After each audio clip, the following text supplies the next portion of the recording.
يا أيها الذين آمنوا إذا قيل لكم تفسحوا في المجالس فافسحوا يفسح الله لكم وإذا قيل انشزوا فانشزوا يرفع الله الذين آمنوا منكم والذين أوتوا العلم درجات والله بما تعملون خبير.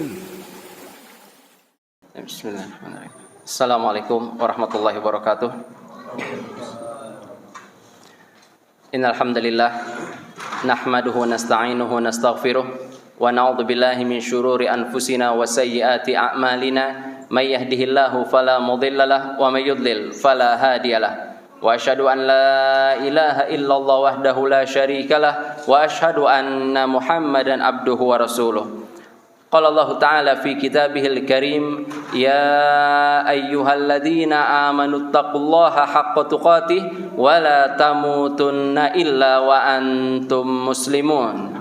Wa qala zamin qail ya ayyuhan nasu taqu rabbakumul ladzi khalaqakum min nafsin wahidah wa khalaqa minha zawjaha wa batha minhuma rijalan katsiran wa nisaa wattaqullaha alladzi tasaaluna bihi wal arham innallaha kana 'alaikum raqiba. Wa qala aidan ya ayyuhalladzina amanu taqullaha wa qulu qawlan sadida yuslih lakum a'malakum wa yaghfir lakum dhunubakum wa man yuti'illaha wa rasulahu faqad faza fawzan 'azima. Amma ba'd. Para hadirin jamaah Masjid Al-Istiqomah yang dimuliakan Allah Subhanahu wa taala, kita masih membahas tentang sifat orang-orang beriman yang dikatakan oleh Allah Subhanahu wa taala qad aflahal mu'minun, sungguh telah beruntung orang-orang yang beriman. Ya, dijelaskan sifat-sifat mereka, ciri-ciri mereka yang kemudian kata Allah Subhanahu wa taala bahwasanya mereka adalah orang-orang yang akan mewariskan. Ulaika humul warithun alladzina yarithunal firdausa hum fiha khalidun. Mereka adalah orang-orang yang akan mendapatkan warisan surga Firdaus dan mereka kekal di dalam surga tersebut.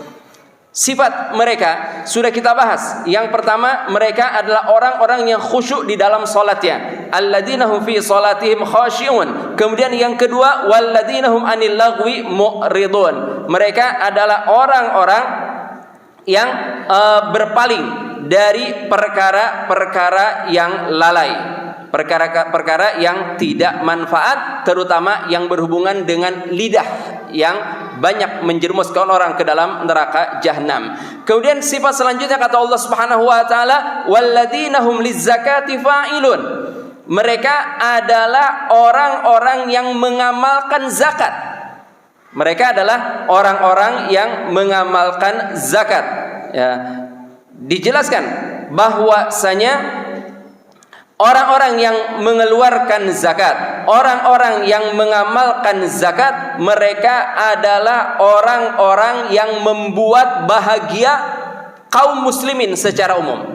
Mereka adalah orang-orang yang membuat kaum muslimin itu merasa bahagia. Mereka adalah orang-orang yang ketika mengeluarkan zakat didasari dengan rasa cinta kepada perintah Allah Subhanahu wa taala. Ya, didasari dengan rasa cinta, bukan karena terpaksa, bukan karena tidak enak, tidak, tapi didasari dengan rasa cinta kepada Allah Subhanahu wa taala, maka mereka mengeluarkan zakat dengan penuh kebahagiaan. Orang-orang yang mengeluarkan zakat, ya, yang dijelaskan oleh Allah Subhanahu wa taala, mereka yang membayar zakat, tentunya mereka tahu bahwasanya harta yang dimilikinya itu adalah anugerah dari Allah Subhanahu wa taala. Itu adalah karunia dari Allah Subhanahu wa taala yang tentunya Allah Subhanahu wa taala memberikan batasan-batasan. Allah Subhanahu wa taala memberikan perintah-perintah berhubungan dengan apa yang Allah Subhanahu wa taala berikan kepadanya. Kalau kita lihat definisinya, az-zakat itu secara bahasa artinya adalah an-nama wa ziyadah. Dia sesuatu yang berkembang dan juga bertambah. Ya, secara bahasa zakat artinya an-nama'u waz-ziyadah, sesuatu yang berkembang dan sesuatu yang bertambah. Kemudian secara istilah, ya, zakat adalah al-qadrul mahsusul wajib 'alal muslimi ikhrajuhu, ya. Takaran atau ukuran yang khusus. Artinya tidak semua harta, tapi ukuran takaran yang khusus yang wajib dikeluarkan oleh seorang muslim dari hartanya yang telah mencapai nisab dan diberikan kepada orang-orang yang berhak dengan syarat-syarat yang ditetapkan oleh syariat. Ya, zakat adalah harta yang dimiliki oleh seseorang yang wajib untuk dikeluarkan olehnya. Wajib, ingat, hukumnya adalah wajib. Wajib untuk dikeluarkan, tapi tidak sembarangan mengeluarkan. Tidak semua orang memiliki harta wajib untuk membayar zakat, tidak. Tapi ada syarat-syaratnya. Ketika harta tersebut sudah mencapai nisab dan sudah melewati satu haul, maka wajib untuk dikeluarkan zakatnya. Ya. Kemudian kenapa? Di sini Allah Subhanahu wa taala berfirman, "Walladzina hum lizzakati fa'ilun."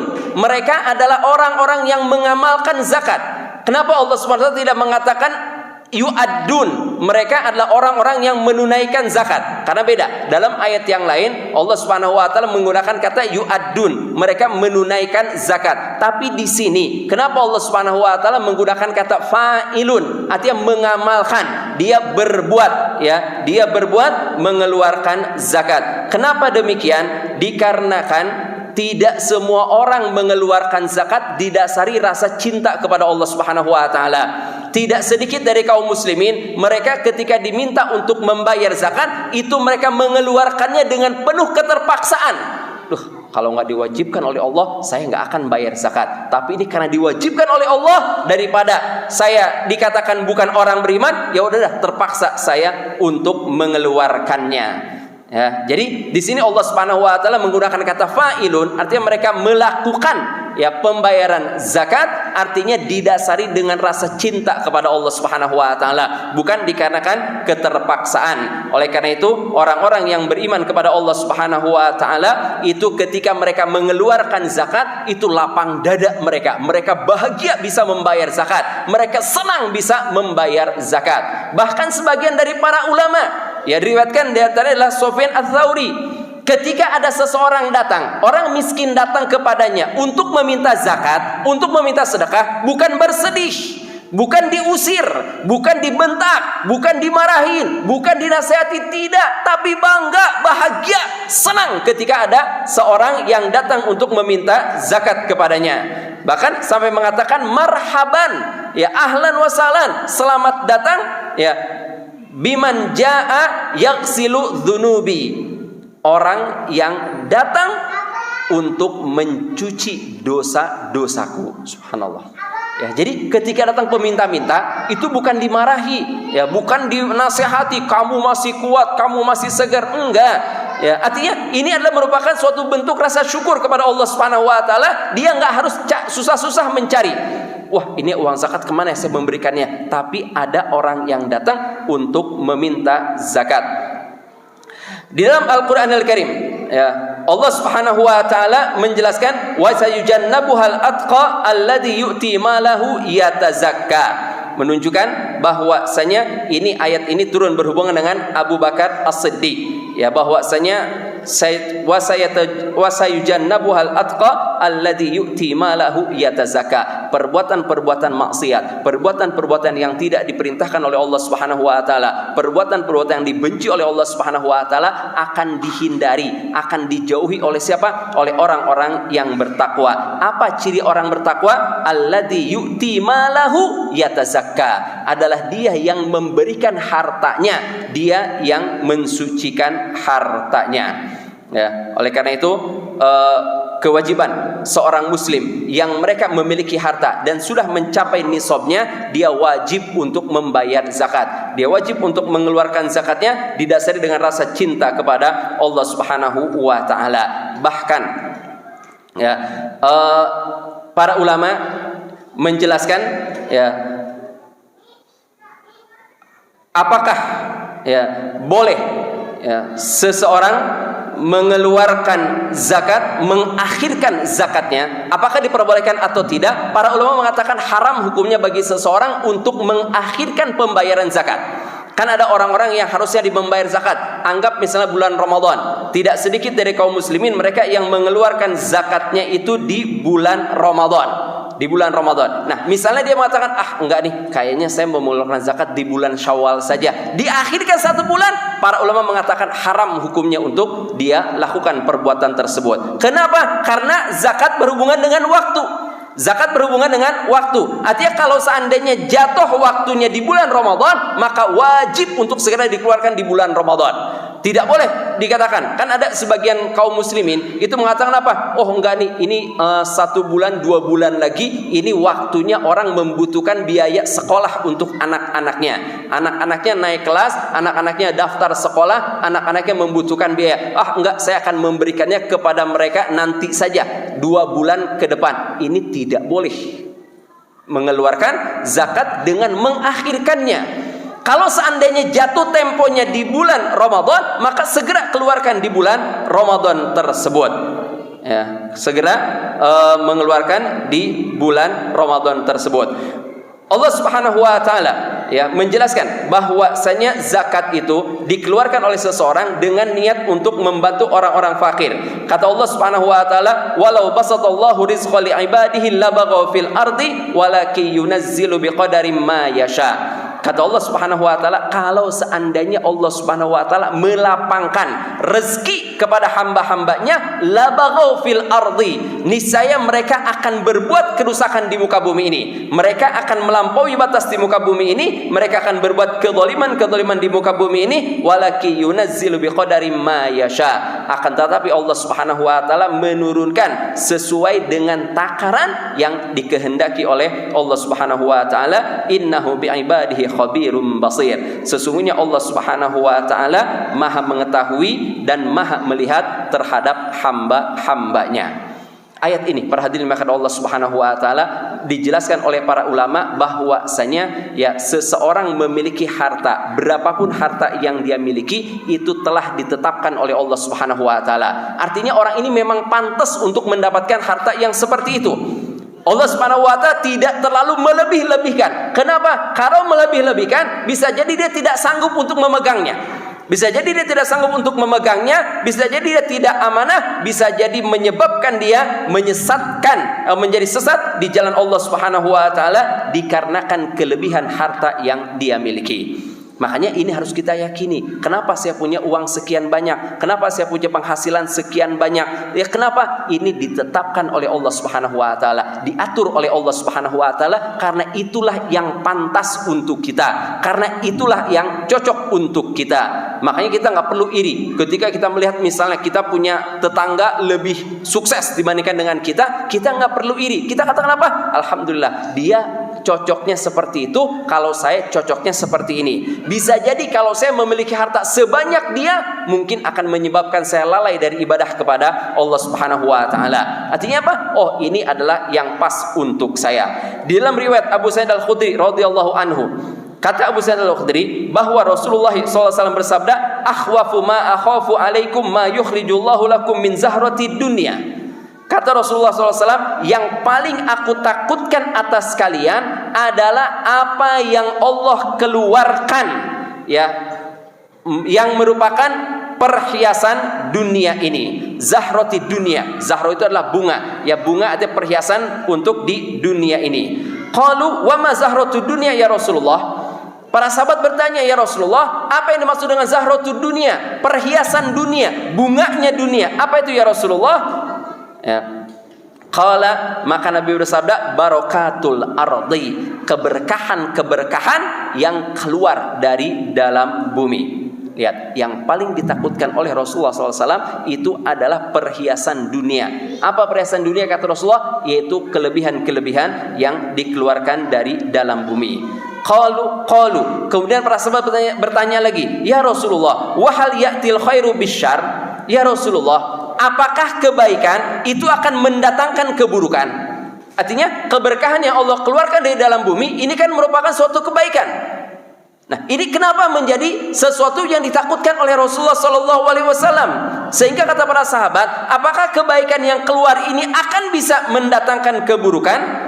Qala, maka Nabi bersabda, la ya'til khairu illa bil khairi. Sesungguhnya kebaikan tidak mendatangkan kecuali kebaikan. Diulang sampai 3 kali oleh Nabi kita Nabi Muhammad SAW. Ya, la ya'til khairu illa bil khairi. Kebaikan tidak mendatangkan kebaikan. La ya'til khairu illa al khairi. Kebaikan tidak mendatangkan kebaikan. Ya, kata Nabi kita Nabi tidak mendatangkan kecuali kebaikan, kata Rasulullah sallallahu alaihi wasallam. Artinya apa? Kata para ulama, kebaikan yang hakiki, kebaikan yang sebenarnya dia tidak mendatangkan kecuali kebaikan juga. Apa contoh kebaikan yang hakiki? Kebaikan yang sebenarnya adalah Islam. Islam tidak mendatangkan kecuali hanya kebaikan saja. Kemudian selanjutnya kata Nabi kita Nabi Muhammad SAW, inna kullama anbatar rabi'u yaktulu au yulimu illa akilatul khadiri. Kata Rasulullah, sesungguhnya seluruh apa yang ditumbuhkan di musim semi, ya kita tahu bahwasanya musim semi itu adalah saatnya tumbuh-tumbuhan tumbuh. Ya, dedaunan sudah mulai berwarna hijau. Ya, mulai tumbuh tumbuh-tumbuhan yang ada. Nah, kata Rasulullah, sesungguhnya apa yang ditumbuhkan di musim Rabi, dia akan bisa membunuh atau membuat penyakit. Lihat, bisa menyebabkan terbunuhnya seseorang dan juga bisa menyebabkan penyakit. Illa akilatul khadiri, kecuali pemakan hijau-hijauan. Pemakan hijau-hijauan. Ya, di sini Rasulullah memberikan perumpamaan. Fa innaha ta'kulu hatta idzam taddat khasirataha istaqbalat asy-syamsu. Ya.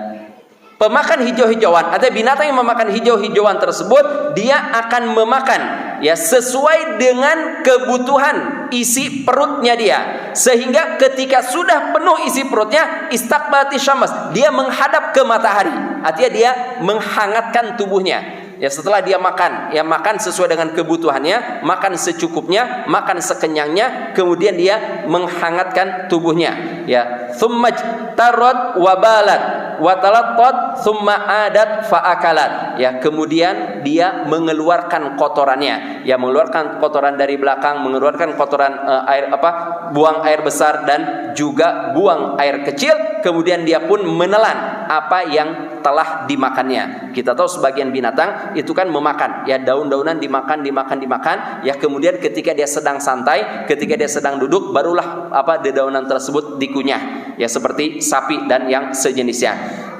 Nah, kata Rasulullah, ya akhirnya dia akan memakan dedaunan tersebut, kemudian kotorannya akan dibuang, apakah buang air besar ataupun buang air kecil, thumma adat, kemudian dia kembali lagi, fa'akalat, kemudian dia memakannya. Inna hadzal mala khadiratun hulwah. Kata Rasulullah, sesungguhnya harta ini, dia ini hijau dan manis.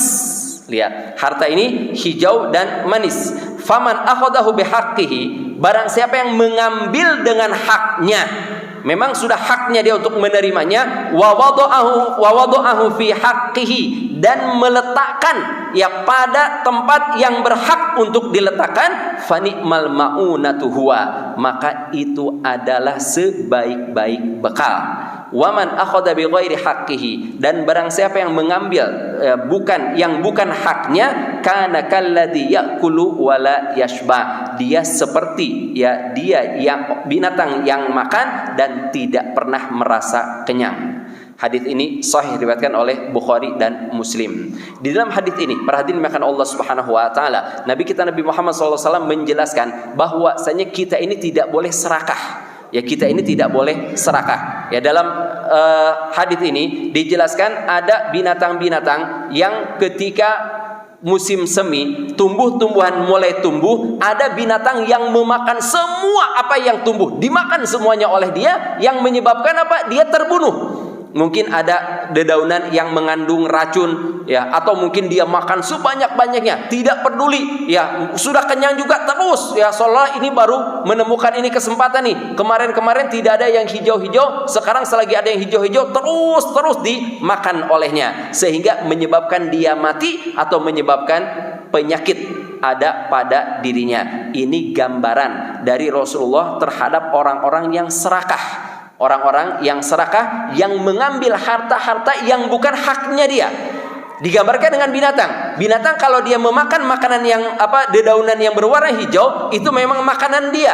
Ya, rerumputan berwarna hijau itu memang makanan dia. Ketika dia memakan memang makanan dia, menyebabkan penyakit atau tidak? Tidak menyebabkan penyakit kepada dirinya. Menyebabkan dia mati atau tidak? Tidak menyebabkan dia mati karenanya. Ya, makanya kata para ulama menjelaskan hadis ini, hendaklah manusia itu benar-benar memperhatikan harta yang dia miliki, sumbernya dari mana, dia berhak nggak untuk menerimanya. Kalau berhak untuk menerimanya, ya dia ambil hak tersebut. Tapi kalau seandainya dia tidak berhak untuk menerimanya, dia tidak perlu mati-matian untuk mendapatkannya. Ya, ini mungkin gambaran untuk mereka yang mencuri, mereka yang korupsi, mereka yang berbuat curang. Mereka lah yang mengambil harta yang bukan merupakan hak mereka. Di dalam ayat ini kata Allah Subhanahu wa taala, walladzina hum lizzakati fa'ilun.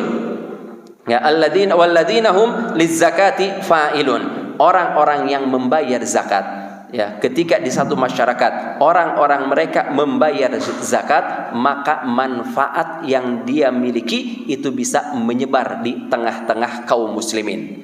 Perhatikan, kalau seandainya ada satu daerah, ya orang-orang kaya di antara mereka membayar zakat, maka kehidupan daerah tersebut akan menjadi kehidupan daerah yang penuh dengan ketenangan, jauh dari keributan, jauh dari ketidaktenangan. Ya, hidup mereka diberkahi oleh Allah Subhanahu wa taala. Kenapa? Karena ada saling tolong-menolong di antara mereka.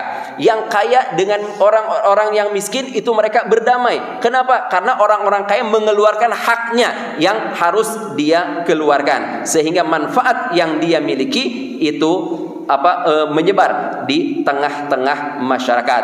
Sebagian manusia ya ada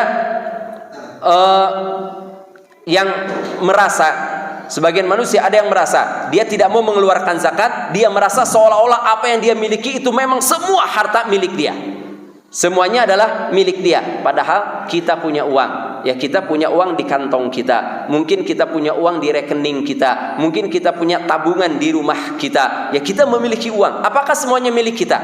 Semuanya milik kita atau bukan? Bukan. Ya, semuanya itu belum tentu milik kita. Sebagaimana dalam hadis dijelaskan oleh Nabi kita Nabi Muhammad sallallahu alaihi wasallam, ya, yaqul ibnu Adam mali mali. Anak Adam mengatakan ini adalah hartaku, itu hartaku, ditunjuk semua harta yang dia miliki. Rumah ini milik saya, ini harta saya. Ini tanah ini milik saya, harta saya. Ini rekening milik saya, berarti harta saya. Yang ada di kantong ini adalah harta saya. Apa kata Rasulullah sallallahu alaihi wasallam? Ya, yabna Adam, wahallaka yabna Adam min malika. Wahai anak Adam, tidaklah ya yang termasuk harta yang engkau miliki illa ma akalta fa'afnaita, kecuali apa yang engkau makan kemudian dia akan habis. Au labista fa'ablaita, atau yang engkau pakai kemudian dia akan usang. Au tasaddaqta fa'amdaita, atau yang engkau sedekahkan maka dia pun akan berlalu. Hanya ini ya 3 jenis harta yang merupakan milik kita. Kita punya harta ya di dalam kantong kita misalnya. Ya, ini seolah-olah yakin harta ini adalah milik kita. Ketika kita keluar, ya anggap kita keluar dari masjid, ada peminta-minta. Ada peminta-minta misalnya. Kita kasihan, saya ingin membantu peminta-minta. Kita kasih kepada si peminta-minta. Berarti uang yang tadi di kantong kita itu milik kita atau bukan? Bukan milik kita. Uang itu memang milik si fakir tadi, si miskin tadi yang Allah Subhanahu wa taala titipkan kepada kita. Oleh karena itu harus kita yakini bahwasanya dengan kita mengeluarkan zakat, dengan kita membayar zakat, bahwasanya kehidupan kita akan dilapangkan oleh Allah Subhanahu wa taala. Jangan berpikir bahwa dengan mengeluarkan zakat, berarti uang saya akan habis, harta saya akan berkurang. Tidak. Nabi kita Nabi Muhammad SAW sudah menjanjikan, mana qasat shadaqatun min ma, sesungguhnya ya harta tidak akan berkurang dikarenakan seseorang bersedekah. Oleh karena itu perlu kita perhatikan beberapa adab, ya, beberapa adab yang harus dimiliki oleh seorang muslim berhubungan dengan permasalahan zakat ini. Yang pertama yang harus diperhatikan bahwasanya orang yang mengeluarkan zakat dia harus mengeluarkannya ikhlas karena Allah Subhanahu wa taala. Ikhlas karena Allah Subhanahu wa taala dan tidak perlu untuk diumumkan. Ya, tidak perlu untuk diumumkan. Ayo pada kumpul, nanti saya akan membayar zakat pada tanggal sekian, saya akan membagikan zakat. Wah, dikumpulkan orang-orang. Ya, seolah-olah apa? Dia mencari perhatian, dia ingin dilihat, dia ingin dipuji, dia ingin diviralkan. Ya, subhanallah. Padahal orang yang membayar zakat itu dia wajib ikhlas karena Allah Subhanahu wa taala. Kenapa? Karena memang keharusan dia untuk mengeluarkannya. Ya, memang keharusan bagi dia untuk mengeluarkannya. Ingat ya, berbeda antara mengeluarkan zakat dengan memberi hadiah, sedekah sunnah. Ya, zakat hukumnya wajib, sedekah sunnah hukumnya adalah sunnah. Ya, ini harus kita bisa membedakannya. Kalau zakat itu merupakan kewajiban yang harus kita keluarkan. Kita nggak perlu meminta doa dari orang yang kita beri. Kita tidak perlu untuk meminta doa dari orang yang kita beri. Ini saya memberikan zakat kepadamu, tolong doakan saya. Enggak, kita tidak punya hak. Kenapa? Karena ini memang harta yang harus kita keluarkan. Berbeda dengan sedekah. Ya, kan kita tahu di antara keutamaan sedekah, ya dawu mardhakum. Ya, kata Rasulullah, sembuhkan orang-orang yang sakit di tengah-tengah kalian dengan bersedekah. Ya, dengan bersedekah. Nah, ini sedekah yang seperti apa? Sedekah yang sunnah, bukan sedekah yang wajib. Kalau sedekah yang sunnah, boleh kita katakan kepada ya orang yang kita beri, tolong doakan ya, anak saya sedang sakit, semoga Allah Subhanahu wa taala menyembuhkannya. Itu boleh. Ya, tapi kalau zakat kata para ulama tidak boleh. Kenapa? Karena ini merupakan kewajiban yang harus kita keluarkan. Kewajiban yang harus kita tunaikan dari harta yang kita miliki. Kemudian yang kedua, yang perlu untuk kita perhatikan di dalam masalah pembayaran zakat ini, hendaklah kita benar-benar mencari orang-orang yang berhak untuk menerimanya.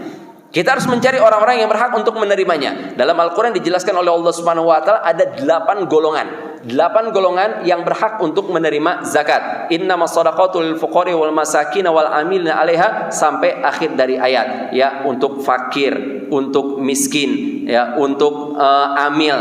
Ya, innamas shadaqatu lil fuqara wal masakin.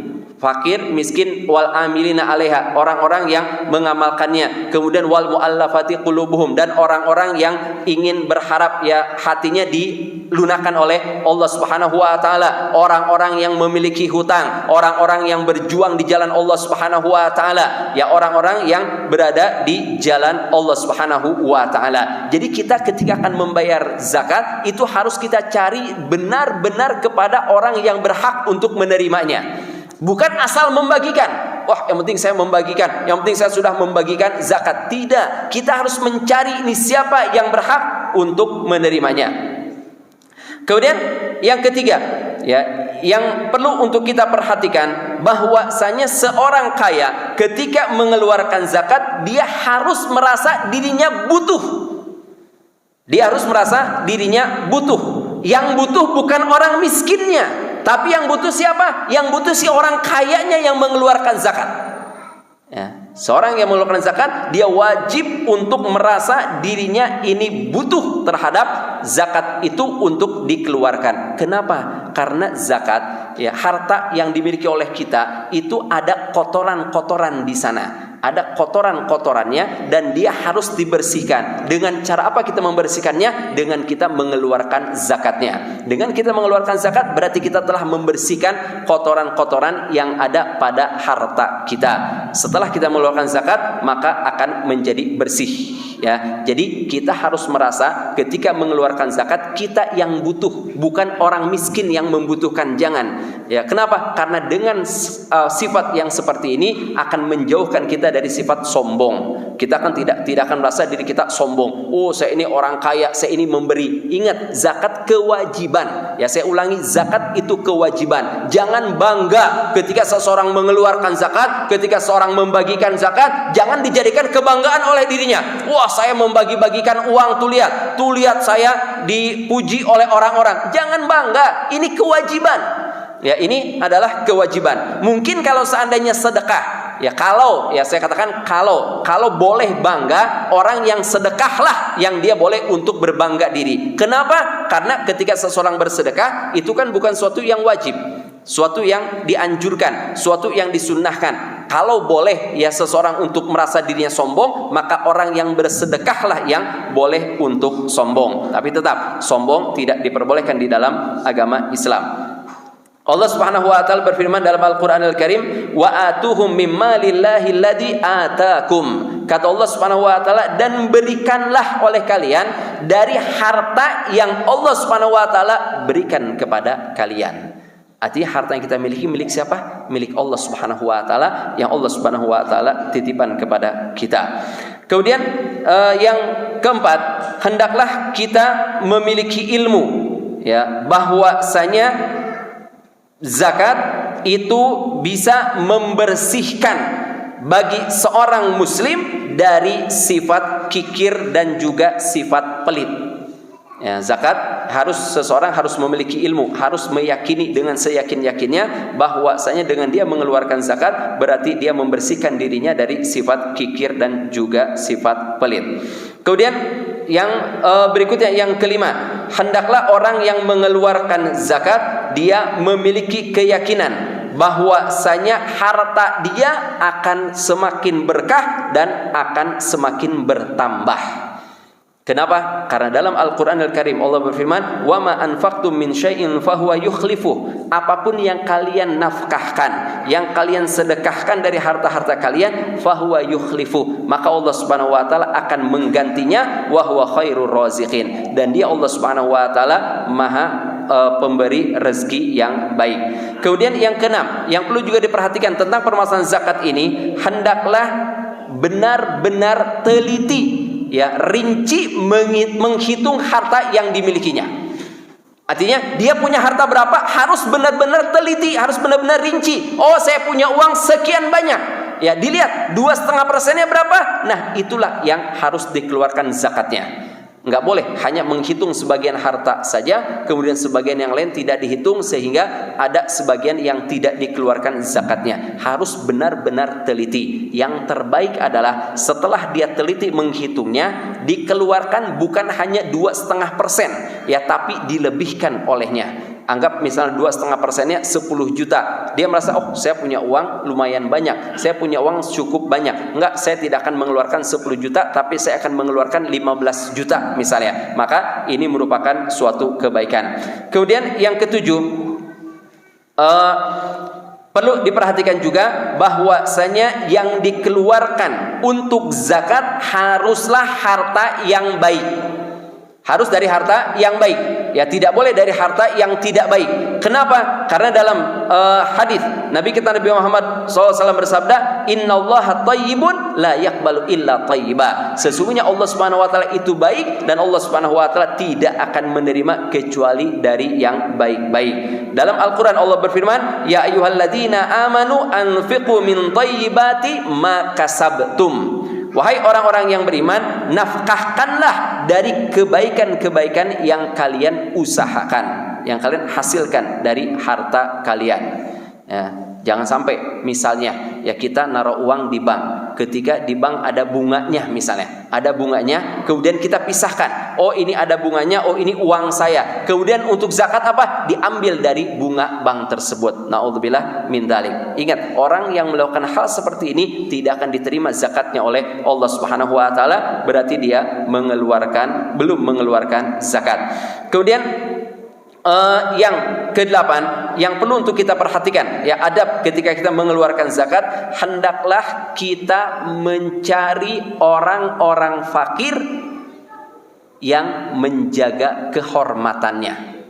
Ya, kita menjaga orang-orang fakir, mencari orang-orang fakir yang menjaga kehormatannya. Artinya kan kita tahu di sekeliling kita ini ada orang-orang fakir, ada orang-orang miskin yang mereka menjaga kehormatan mereka, tidak menyodorkan tangannya, tidak menjadi peminta-minta. Hendaklah kita ini tahu, oh saya tahu si fulan tetangga saya ini orang yang membutuhkan, si fulan tetangga saya orang yang berhak untuk menerima zakat. Nah, maka kita datangi ke rumahnya, kita berikan zakat kepadanya. Boleh kita langsung memberikan zakat kepadanya, atau mungkin kita titipkan melalui orang lain. Ya, yang jelas ini orang yang seperti ini perlu untuk kita perhatikan.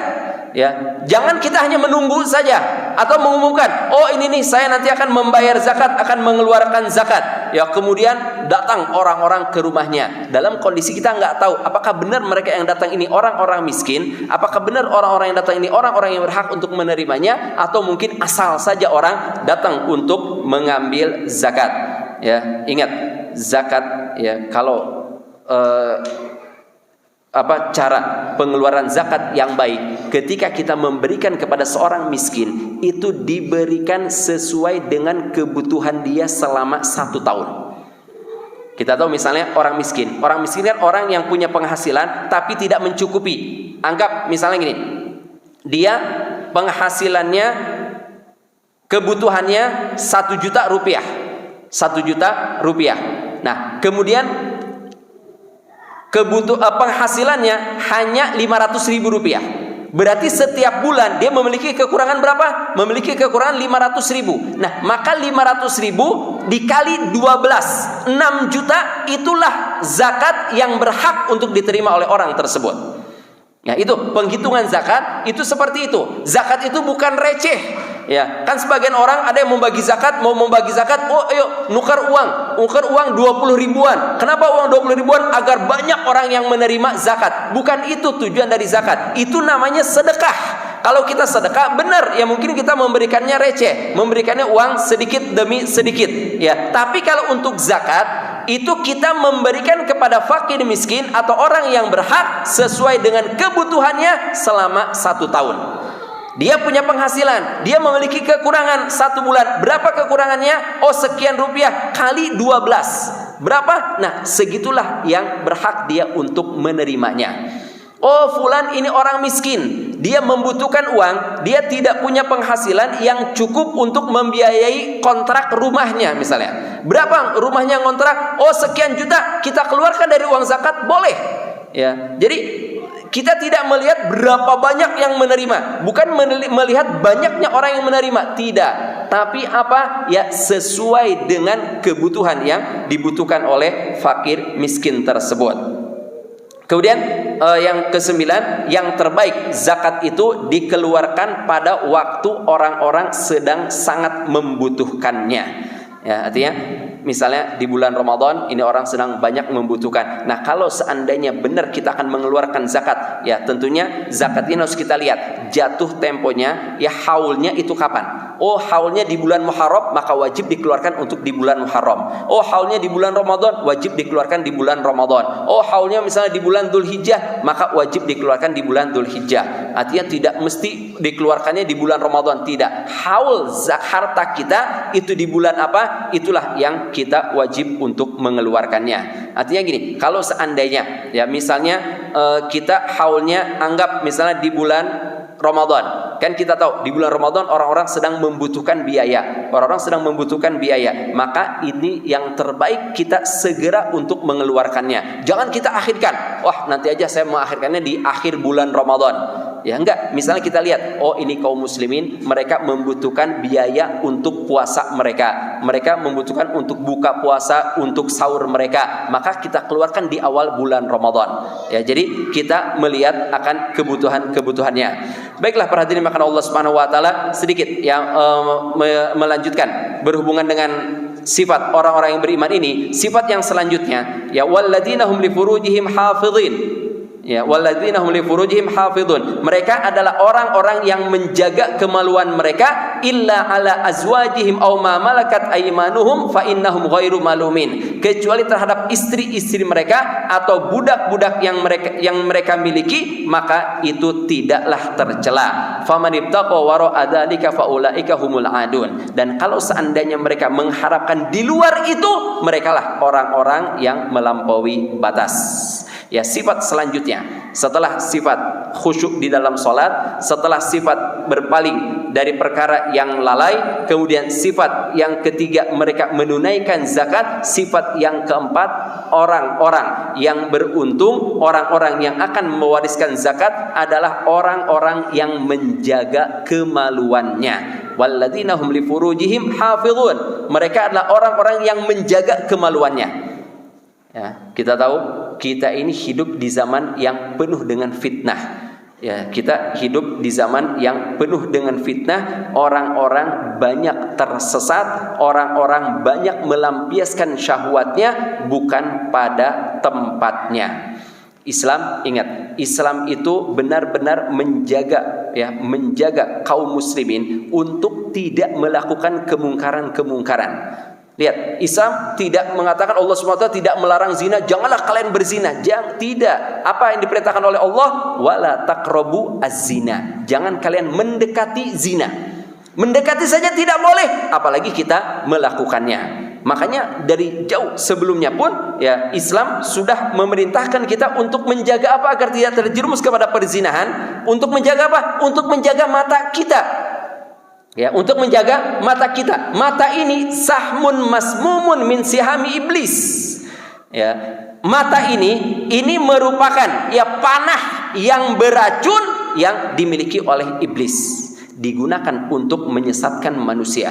Manusia melihat, ya kemudian dengan melihat itu akan menimbulkan syahwatnya, membangkitkan syahwatnya, kemudian dia akan melampiaskan syahwatnya. Ya, kalau dilampiaskan kepada yang benar, ya di sini dijelaskan oleh Allah Subhanahu wa taala yang benar hanya kepada istri dan budak yang dimiliki. Di zaman kita tidak ada budak, maka yang tepat untuk kepada siapa? Hanya kepada istri saja. Kita ini melampiaskan syahwat. Ya, oleh karena itu kita ini diperintahkan untuk menjaga pandangan mata kita dan juga kita menjaga aurat kita serta tidak melihat kepada aurat orang lain. Tidak melihat kepada aurat orang lain. Jangankan aurat yang lawan jenis kita, aurat sesama laki-laki saja. Laki-laki dengan laki-laki, perempuan dengan perempuan, mereka tidak boleh untuk saling melihat auratnya. Artinya ada batasan-batasan yang telah ditetapkan oleh Islam. Ya, di dalam hadis dijelaskan ya bahwasanya kata Jarhad, ya, beliau mengatakan Nabi Muhammad itu melewatiku. Ketika itu Jarhad dalam keadaan auratnya tersingkap, ya. Wa huwa kashifun min fakhidhi, pahanya dalam keadaan tersingkap. Faqala Nabi, maka Nabi bersabda, "Ghatti fakhidaka, ya fa innaha minal aurah." Wahai Jarhad, ya tutup pahamu tersebut karena paha termasuk dari aurat. Bahkan dalam riwayat yang lain, ya, riwayat lain Nabi Muhammad bersabda, la takshifu fakhidaka wa la tanduru fakhidha hayyin wa la mayyit. Kata Rasulullah, janganlah engkau menyingkapkan ya paha kamu, ya pahamu, dan janganlah engkau melihat kepada paha yang hidup ataupun sudah meninggal dunia. Ya, hadis ini disahihkan oleh Syekh Nasruddin Al-Albani dalam Irwa Al-Ghalil. Artinya banyak riwayat yang menguatkan akan kesahihan hadis ini. Ya, ada beberapa hadis yang lemah dikuatkan sehingga menjadi sahih hadis ini. Lihat, Nabi Muhammad sampai melarang kita untuk melihat pahanya mayit yang sudah meninggal, yang tidak bisa bergerak sama sekali. Kita dilarang untuk melihat. Kenapa? Karena kita diperintahkan untuk menjaga mata kita ini. Sekarang kita melihat pahanya mayit, besok atau lusa kita akan penasaran, ya, pahanya seperti ini, jangan-jangan si fulan juga pahanya seperti ini. Jadi membayangkan perkara yang tidak, ya. Kita hidup di zaman yang aurat itu diumbar sedemikian rupa. Coba kalau kita bertanya kepada seseorang, Anda hari ini melihat aurat yang bukan mahram Anda atau tidak? Berapa kali Anda melihatnya? Mungkin orang tidak akan bisa menjawab. Kenapa? Karena benar-benar ada di mana-mana. Kita buka HP, di HP ada. Kita buka internet, di internet ada. Kita keluar rumah, di luar rumah ada. Kita pergi ke pasar, nggak usah ditanya lagi, ya. Jadi di mana-mana kita lihat televisi, kita melihat di majalah, di mana-mana kita akan melihat aurat diumbar. Ya, padahal orang-orang yang beriman kepada Allah Subhanahu wa taala, walladzina hum li furujihim hafizun. Ya, walladzina hum li furujihim hafizun. Bahkan Islam memerintahkan kita untuk memperhatikan masalah kemaluan ini, masalah aurat ini dari anak selagi masih kecil. Dari anak selagi masih kecil. Islam bukan hanya melarang orang sudah dewasa tidak boleh melihat aurat orang lain. Tidak. Dari anak masih kecil pun diperintahkan oleh Rasulullah SAW. Sebagaimana dalam hadis disabdakan oleh Nabi kita Nabi Muhammad, muru auladakum bis salati wa hum abna'u sab'i sinin. perintahkan anak kalian untuk sholat ketika usia mereka 7 tahun dan pukullah ketika mereka usia 10 tahun. Wa farriqu bainahuma fil madaji. Kata Rasulullah, pisahkan mereka dari tempat tidurnya. Kenapa? Diperintahkan anak-anak usia 10 tahun untuk dipisahkan kamarnya, untuk dipisahkan tempat tidur mereka. Artinya kamarnya itu dipisahkan antara laki-laki dengan perempuan. Kenapa? Karena bisa saja ketika sedang tidur, ya anak yang perempuan tidak sadar tersingkap auratnya, kemudian dilihat oleh anak yang laki-laki. Ataupun sebaliknya, ketika sedang tidur si anak laki-laki tersingkap auratnya dilihat oleh si wanita. Ini bisa menyebabkan kemungkaran yang ada di dalam rumah. Artinya kemungkaran dimulai dari rumah dan ini menyebabkan seseorang melampiaskan syahwatnya dikarenakan adanya sifat penasaran pada dirinya sehingga melampiaskan syahwatnya kepada siapapun juga yang dia dapati di luar. Padahal Islam di sini dijelaskan oleh Allah Subhanahu wa taala illa ala azwajihim. Ada pengecualian dari Allah Subhanahu wa taala, kecuali hanya boleh kepada istri-istri saja, wa ma malakat aimanukum, dan budak-budak yang kalian miliki. Ya ingat ya, di zaman kita tidak ada perbudakan, maka hanya istri yang sah yang boleh kita untuk melampiaskan syahwat kita. Para ulama pun menjelaskan hati-hati dengan pernikahan-pernikahan yang batil. Ya, pernikahan-pernikahan yang batil, pernikahan-pernikahan yang tidak sah. Misalnya pernikahan tanpa wali. Ya, ini banyak di masyarakat kita. Ada orang-orang yang menikah dengan janda tanpa adanya wali. Ya ingat, siapapun dia, apakah dia janda ataupun dia perawan, ketika menikah wajib adanya wali yang menikahkan. Ya, tentunya dengan dalil-dalil yang sahih. Ya, kemudian juga banyak juga di masyarakat kita, atau ada juga di masyarakat kita orang-orang yang menikah dengan niat cerai. Ya, ingat, ini termasuk perkara yang tidak diperbolehkan. Menikahi seseorang dengan niat akan mencerainya di kemudian hari, ini termasuk yang tidak diperbolehkan. Ya, pendapat yang lemah yang mengatakan boleh menikah seseorang dengan niat untuk bercerai. Banyak juga ya di masyarakat kita ini ada sebagian ikhwan yang ingin poligami, ya, tapi dia nggak berani berbicara kepada istrinya. Ya, ini merupakan suatu kesalahan. Sehingga apa? Dia mendolimi wanita yang kedua. Dia menikah secara diam-diam, ya, dia menikah secara diam-diam dengan wanita yang kedua, ya, secara sembunyi-sembunyi dengan tujuan apa? Jangan sampai ketahuan oleh istrinya yang pertama. Ini bukan laki-laki yang gentleman. Seorang muslim ketika dia mau berpoligami, dia harus sudah siap. Ya, dia bicara kepada istrinya yang pertama, saya mau berpoligami. Ya, mendapatkan izin, mau menikah, ya silakan. Tapi kalau seandainya akan menyebabkan keributan misalnya, maka dia akan bisa mengurungkan niatnya tersebut. Ya, jadi ini banyak, atau ada laki-laki yang menikah dengan istri yang kedua secara diam-diam. Kenapa? Karena takut ketahuan oleh istri yang pertama, sehingga tidak ada keadilan di dalam pernikahannya tersebut. Ingat, kalau orang memiliki lebih dari satu orang istri, dia wajib untuk berlaku adil. Dalam masalah nafkah wajib adil, dalam masalah menginap dia wajib untuk adil pula. Ya, jadi ini termasuk perkara yang dipermasalahkan oleh para ulama yang menyebabkan pernikahan menjadi rusak. Kemudian di antara ya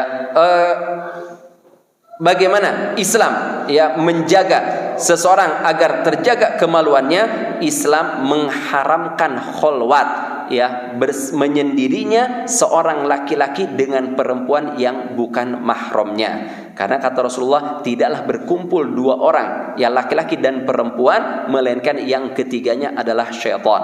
Ya, yang ketiga adalah setan. Artinya kita nggak boleh mengatakan, enggak, saya iman saya kuat, enggak, saya tahu ini tidak boleh, enggak, saya akan menjaga batasan-batasan. Itu suatu yang mustahil. Kenapa? Karena setan itu tidak akan tinggal diam. Setan akan terus membisikkan sehingga terjadi kemungkaran. Kemudian juga di antara perkara yang perlu untuk kita perhatikan di dalam menjaga kemaluan ini, walladzina hum li furujihim hafidhun, makanya Islam melarang seorang wanita untuk safar tanpa didampingi dengan mahram. Kenapa? Karena mudaratnya banyak. Ya, ini pun perlu untuk diperhatikan kepada para suami. Ya, Dan para ayah yang memiliki putri-putri, hati-hati jangan membiarkan ya istrinya atau putrinya untuk safar tanpa adanya mahram. Apakah dia rela ketika istrinya misalnya pergi naik kendaraan, anggap misalnya naik pesawat, di sampingnya duduk seorang laki-laki yang bukan mahramnya? Apakah dia akan merasa dirinya tenang?